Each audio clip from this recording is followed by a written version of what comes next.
Shalom kekasih Kristus, kembali kita berjumpa di dalam pelayanan Goshen Church minggu ini.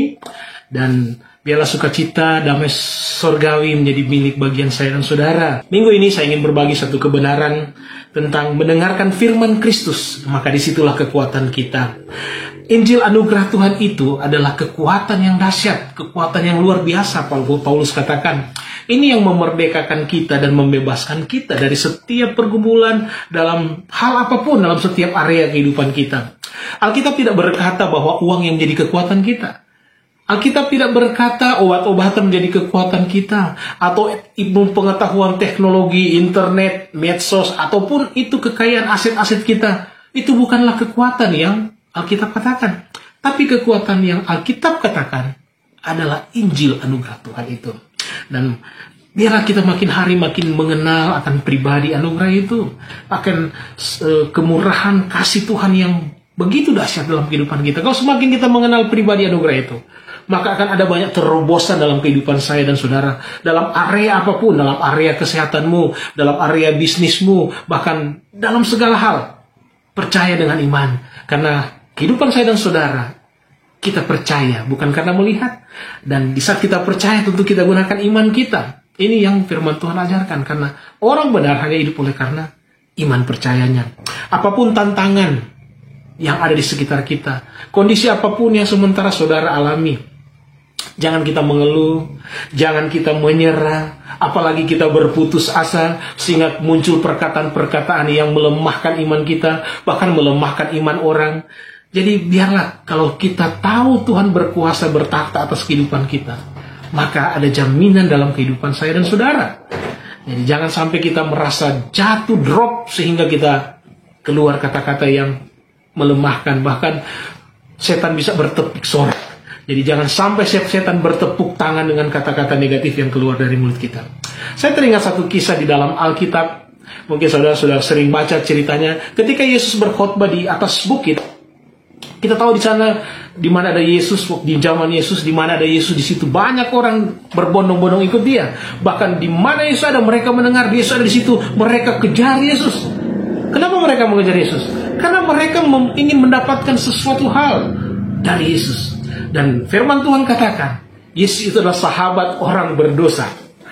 Kita boleh baca kisahnya di Alkitab. Semua orang-orang yang dikategorikan dunia orang berdosa, orang yang dipinggirkan dunia, orang yang tidak dilihat dunia, maka di situ ada Yesus. Dan kehidupan saya dan saudara tidak berbeda dengan orang-orang yang ada di zaman Yesus, yang dimana Yesus sering layani orang-orang yang menurut dunia. Siapa mereka? Mereka itu tidak dipakai dunia, tapi Yesus justru bersama-sama dengan mereka. Tidak beda dengan saya dan saudara. Kita dilawat Tuhan, kita dikasihi Tuhan. Dan satu cerita di mana ketika Yesus lagi berkhotbah, di situ dia ucapkan kata-kata ucapan bahagia, bahkan dia bicara tentang hal kekhawatiran. Kita tidak usah takut karena burung saja dia dipelihara, taman dia hiasi. Nah, ketika dia sementara mau berkhotbah atau lagi mengajar di bukit, di sisi bukit yang lain ada seorang yang penyakit kusta juga turut naik.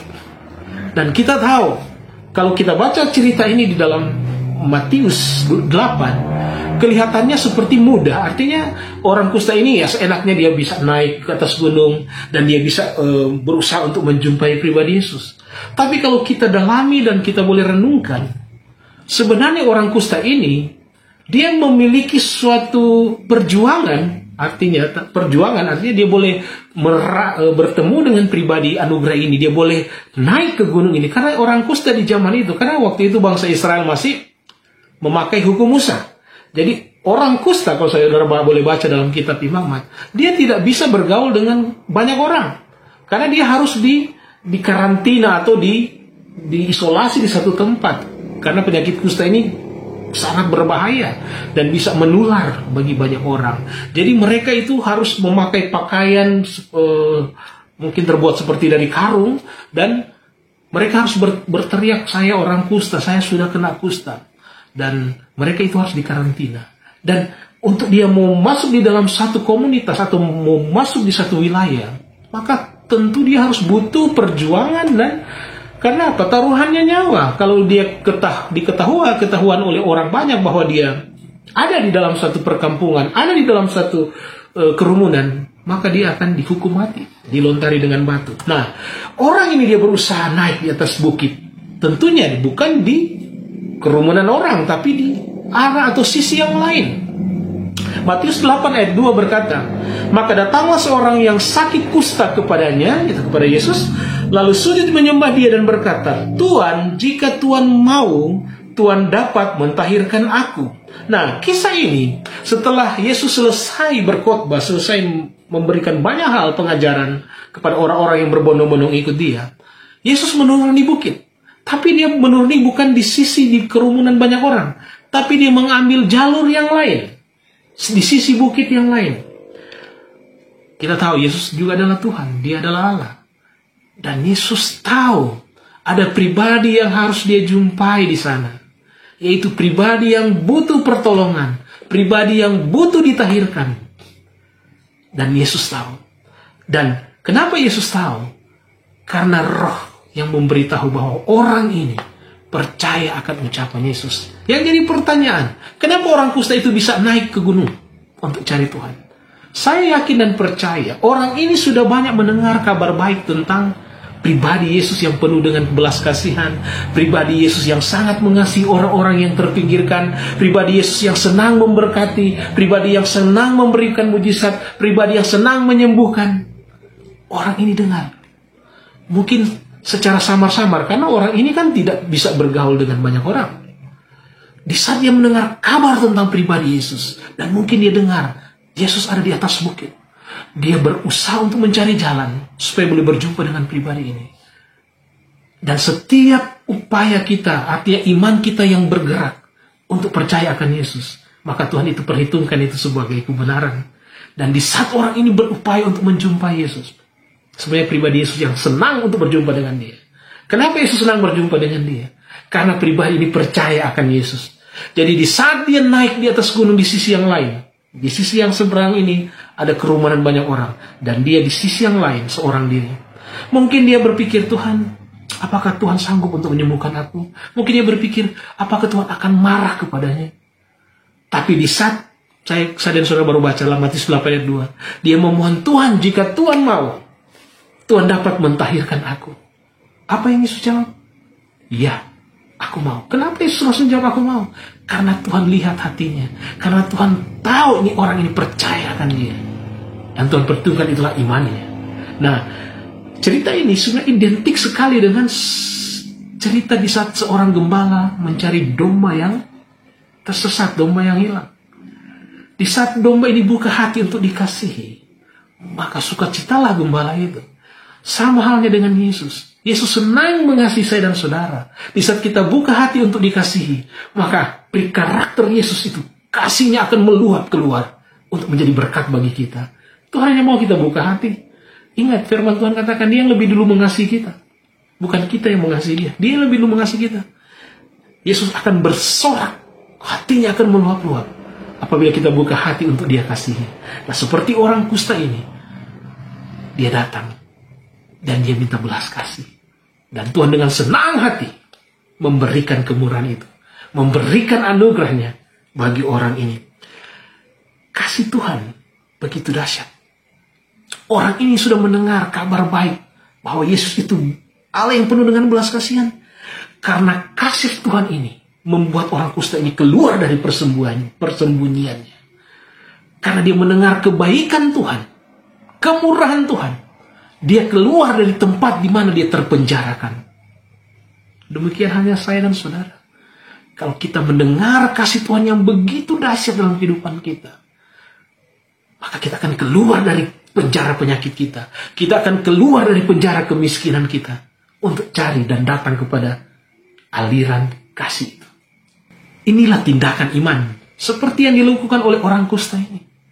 Mungkin dia tidak tahu iman itu apa, tapi di saat dia percaya akan kuasa Tuhan, dia percaya akan kebaikan dan kasih Tuhan, maka dia akan mencari, maka dia akan datang.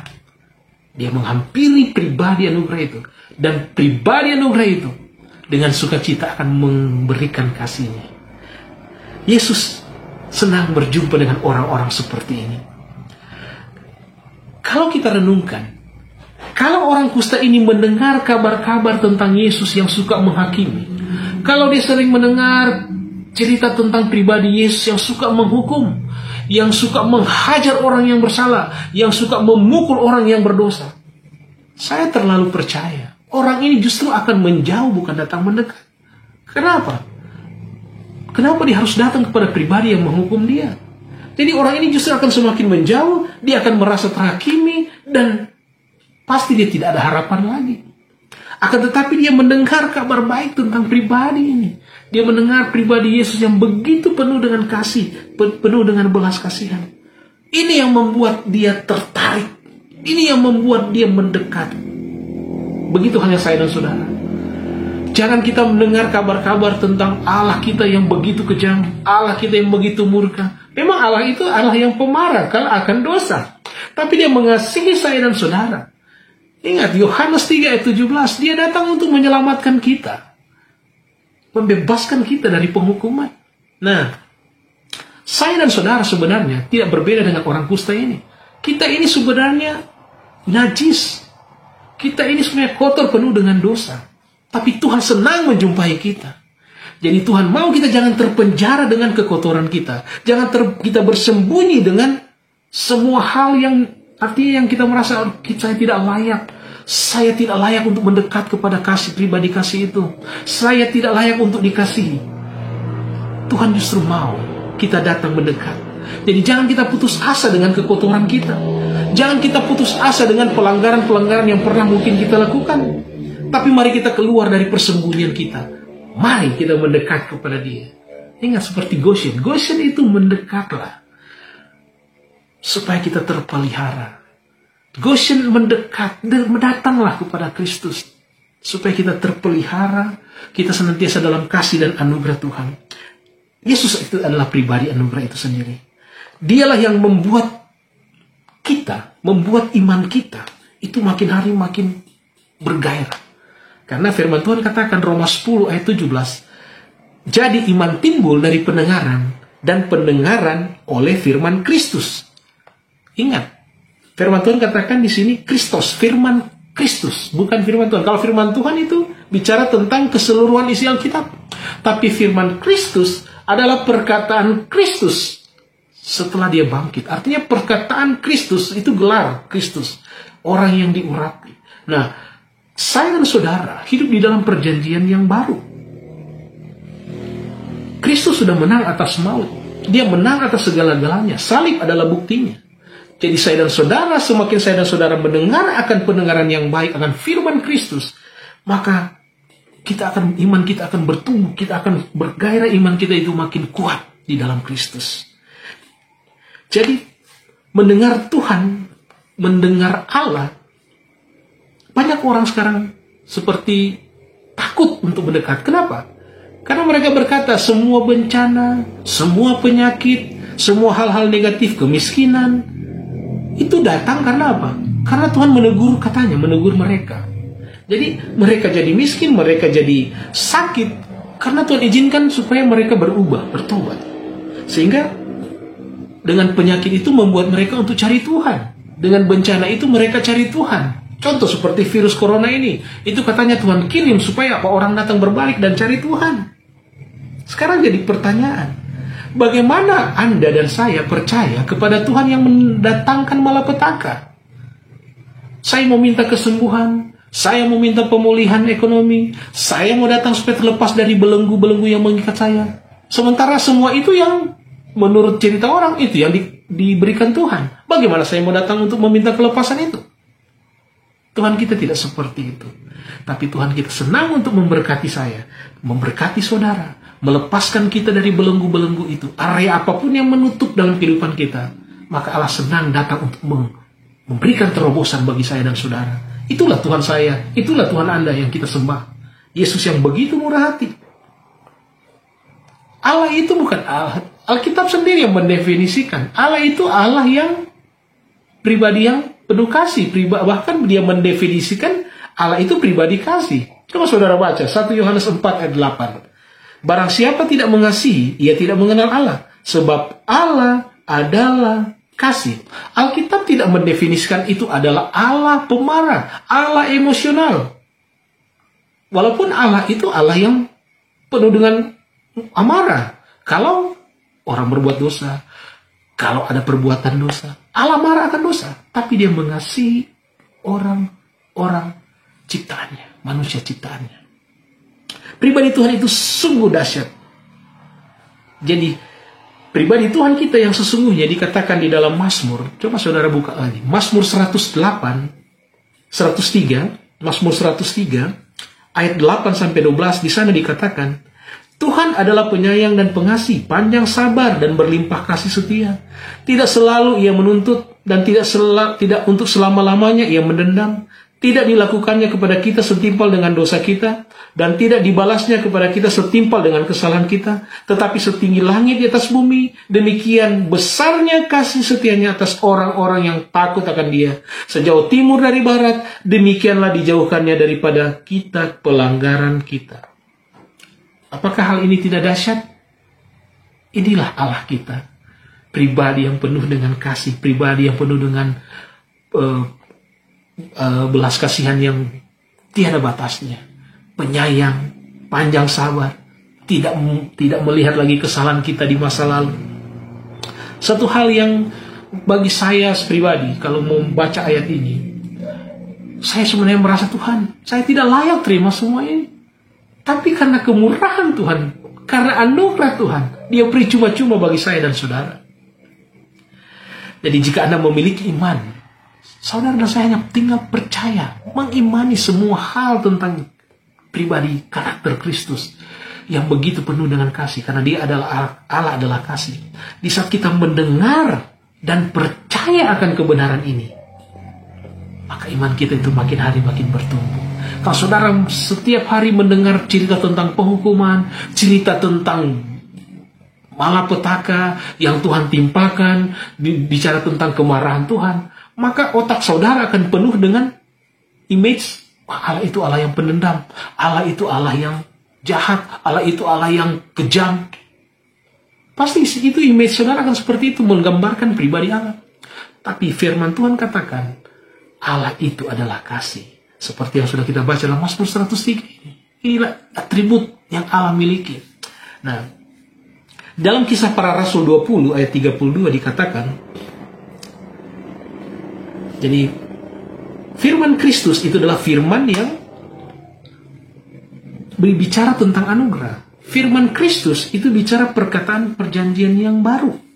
Nah, Kisah Para Rasul 20 ayat 32 berkata, dan sekarang aku menyerahkan kamu kepada Tuhan dan kepada firman kasih karunia-Nya yang berkuasa membangun kamu dan menganugerahkan kepada kamu bagian yang ditentukan bagi semua orang yang telah dikuduskannya. Nah, inilah firman Kristus.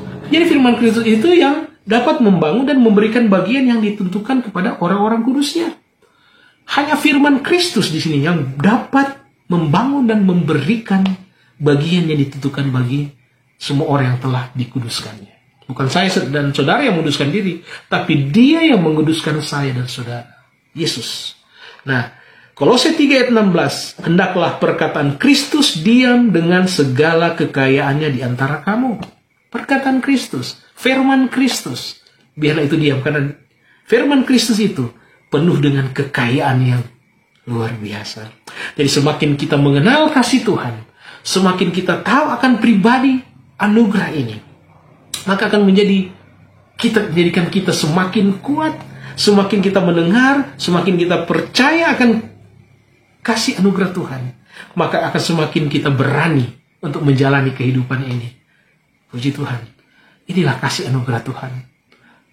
Dengar firman Kristus, disitulah letak kekuatan saya dan saudara. Kita percaya dengan iman apa Yesus perkatakan.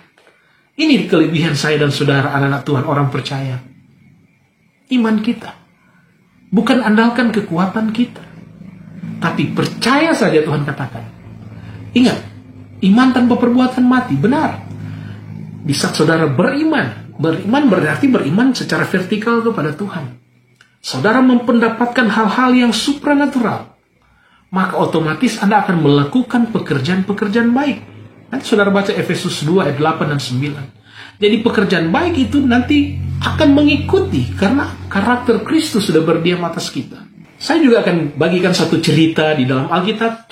Mungkin saudara juga sudah pernah baca dan sudah pernah merenungkan kisah tentang Gideon di dalam kitab Hakim-Hakim.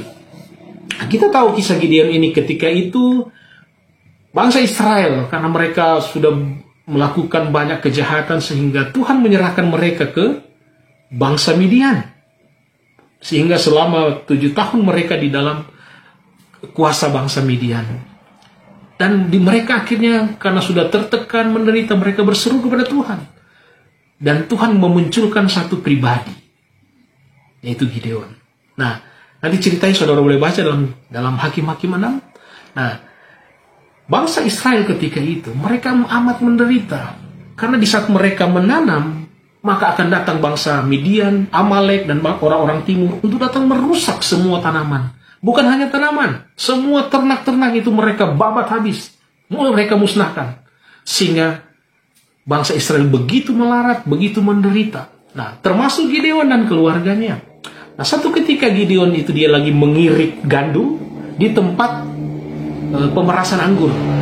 Supaya dia boleh bersembunyi dan tidak diketahui oleh bangsa Midian. Jadi semua aktivitas bangsa Israel mereka lakukan secara sembunyi-sembunyi, walaupun itu di rumah mereka, di lahan pekarangan mereka. Karena kalau ketahuan oleh bangsa Midian, mereka akan dibunuh, bahkan akan dibabat habis. Jadi Gideon dengan penuh ketakutan karena merasa tidak aman, akhirnya dia berusaha dengan kekuatannya, dia bersembunyi untuk melakukan apapun yang boleh supaya mereka hidup.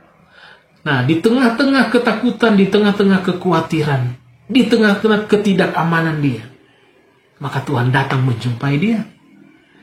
Hakim-Hakim 6 ayat 12 berkata, malaikat Tuhan menampakkan diri kepadanya dan berfirman kepadanya demikian, Tuhan menyertai engkau, ya pahlawan yang gagah berani. Coba perhatikan kata-kata Tuhan. Apakah Tuhan berkata, hai Gideon, engkau seorang penakut. Hai Gideon, mengapa engkau bersembunyi? Mengapa engkau punya karakter yang penakut? Mengapa engkau tidak berani untuk melawan bangsa Midian? Tuhan tidak pernah mengeluarkan kata-kata yang merendahkan atau menurunkan semangat orang. Tapi coba lihat kebalikannya. Apa yang Tuhan bilang? Di saat Gideon lagi penuh ketakutan, di saat Gideon tidak merasa aman, tapi justru perkataan Tuhan, hei Gideon, engkau pahlawan yang gagah berani. Ini sangat bertolak belakang dengan kenyataannya. Seorang yang penakut dikatakan Tuhan, dia adalah pahlawan yang gagah berani.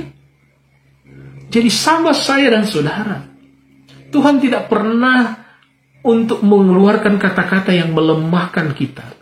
Dia tidak pernah merendahkan kita. Karena Tuhan senantiasa mau mengangkat kita.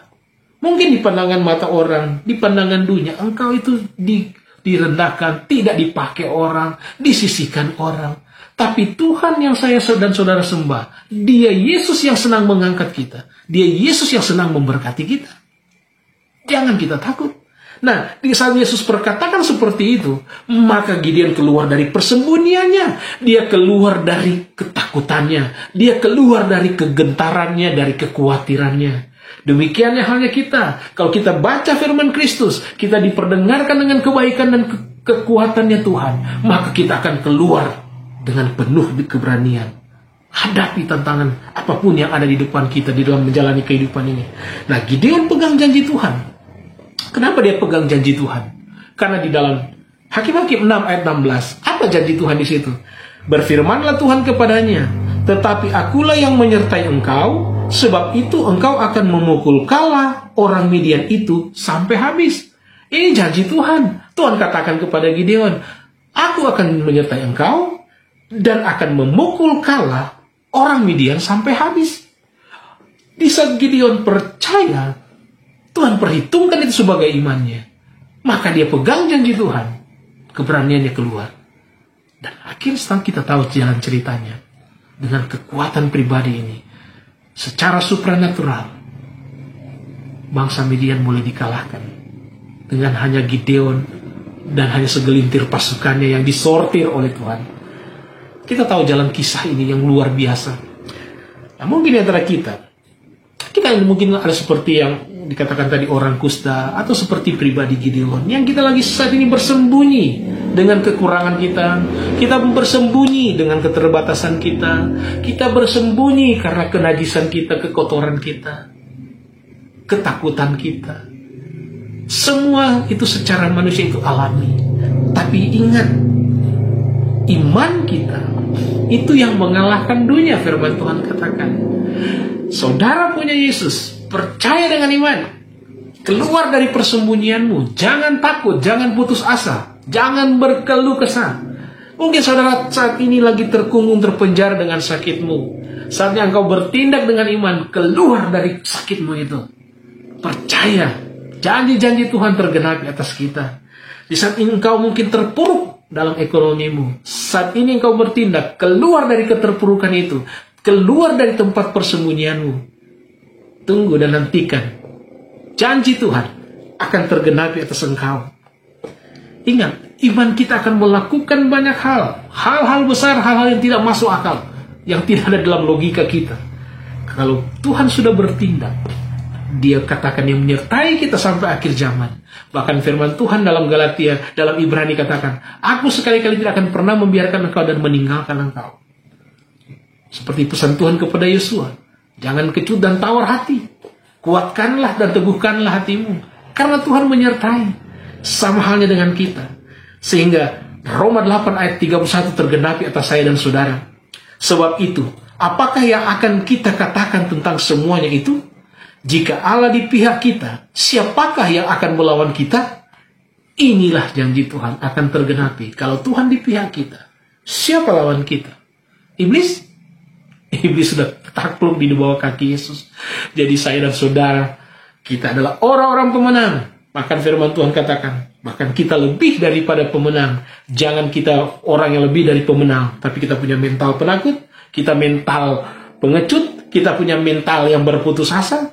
Tuhan mau mental pemenang menjadi milik bagian saya dan saudara. Seperti yang Gideon miliki, orang kusta ini miliki. Mereka kelihatan berjuang dengan kekuatan mereka, tapi sebenarnya yang membuat mereka bergairah itu iman mereka, roh yang ada di dalam mereka. Mereka percaya pribadi yang ada di depan mereka itu. Itulah Yesus. Nah, firman Tuhan katakan di dalam 2 Petrus 1 ayat 2, kasih karunia dan damai sejahtera melimpahi kamu oleh pengenalan akan Allah dan akan Yesus Tuhan kita.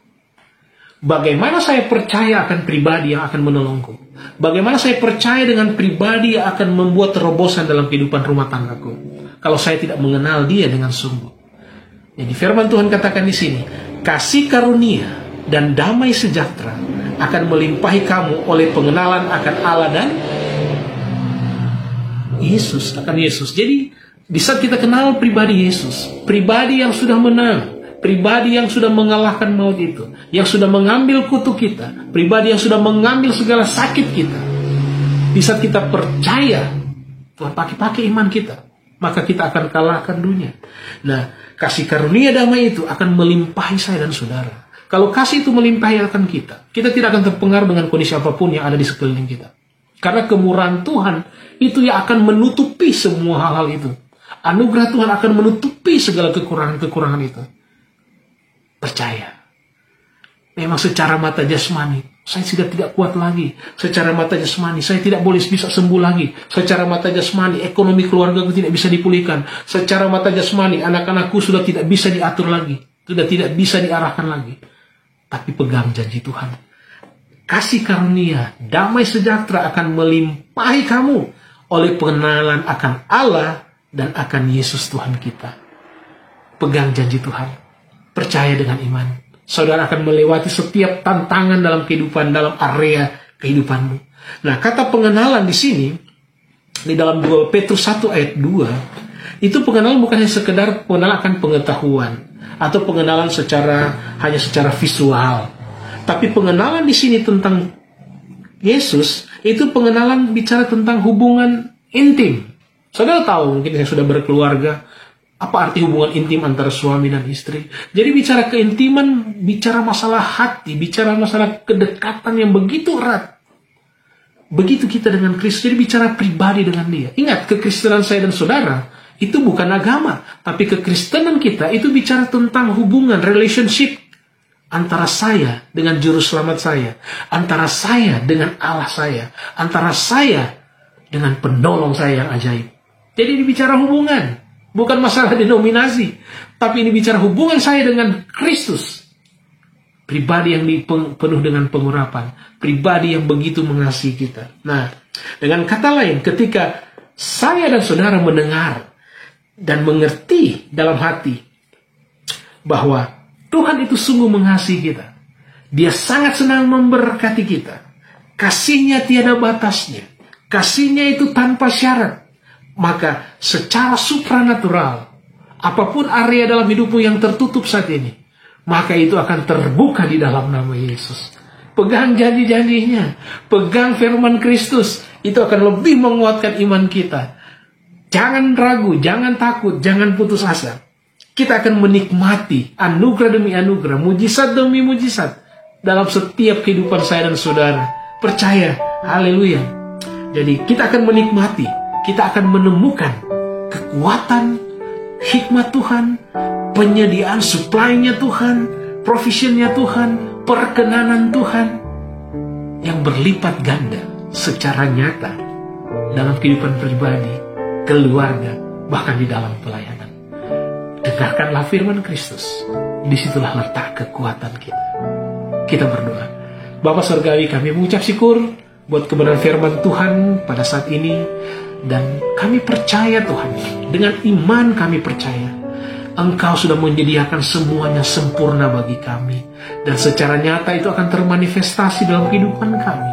Kami pegang janji-janji-Mu. Engkau Allah yang penuh dengan belas kasihan. Engkau bukan Allah yang menghukum kami. Karena Engkau Yesus penuh dengan kasih. Engkau adalah kasih itu sendiri. Engkau adalah anugerah itu sendiri. Terima kasih Tuhan. Terima kasih. Kami mengucap syukur. Dan kami percaya kami akan senantiasa dikuatkan. Kami tidak akan pernah putus asa. Kami tidak akan pernah ragu dengan janji-janji-Mu. Karena kami tahu Engkau akan menggenapi sesuai dengan waktu-Mu. Terpujilah Engkau Tuhan. Terpujilah Roh Kudus. Di dalam nama Kristus Yesus Tuhan kami sudah berdoa. Dan kami mengucap syukur. Haleluya. Amin.